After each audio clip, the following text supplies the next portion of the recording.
नाशिककरांवरील ढगफुटीचं संकट टळलं। अतिवृष्टीचा भोवरा सुरत आणि अकोलेकडे सरकला। पावसाचा जोर मात्र कायम राहणार। अलर्टमुळे शाळा, महाविद्यालय आणि पर्यटन स्थळ बंद। 100 नागरिकांचं सुरक्षित स्थळी स्थलांतर। नाशिकमध्ये गोदावरी नदीच्या पाणी पातळीत वाढ। रामकुंड परिसरात सुरक्षा रक्षक तैनात। परिसरातील टपऱ्या, दुकानं हटवले। पूरजन्य परिस्थितीमुळे प्रशासन सतर्क।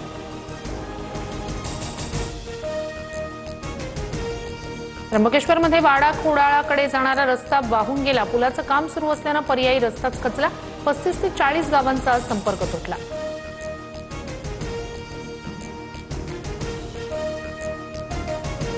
इंद्रायणी नदीला महापूर।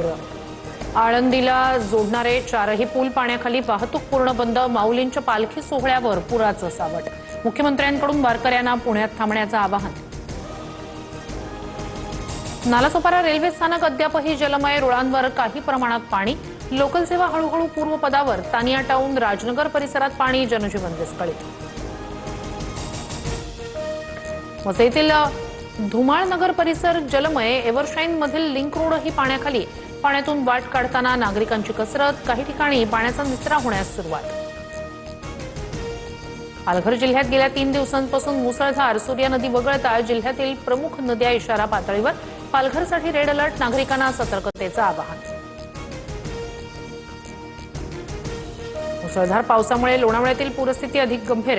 हुडको कॉलनी पूर्णपणे पाण्याखाली। जवळपास 250 घरांमध्ये पाणी शिरलं। नागरिकांचं सुरक्षित ठिकाणी रेस्क्यू।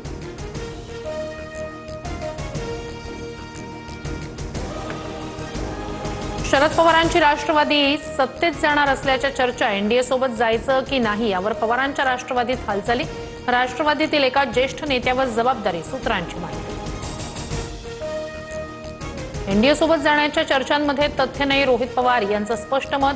तर पवारांची राष्ट्रवादी सत्तेत जाण्याच्या चर्चा सुरू हे नक्की। विजय वडेट्टीवार यांची प्रतिक्रिया। जयंत पाटील आणि विनोद तावडेंमध्ये भेटीच्या चर्चांना उधाण। मैत्रीमुळे भेटले असावे, दत्ता भरणे यांचं वक्तव्य। तर बैठक कुठे झाली माहीत नाही, पण कमिटीच्या बैठकीसाठी अनेकदा तावडेंना भेटले। सुप्रिया सुळे यांची माहिती।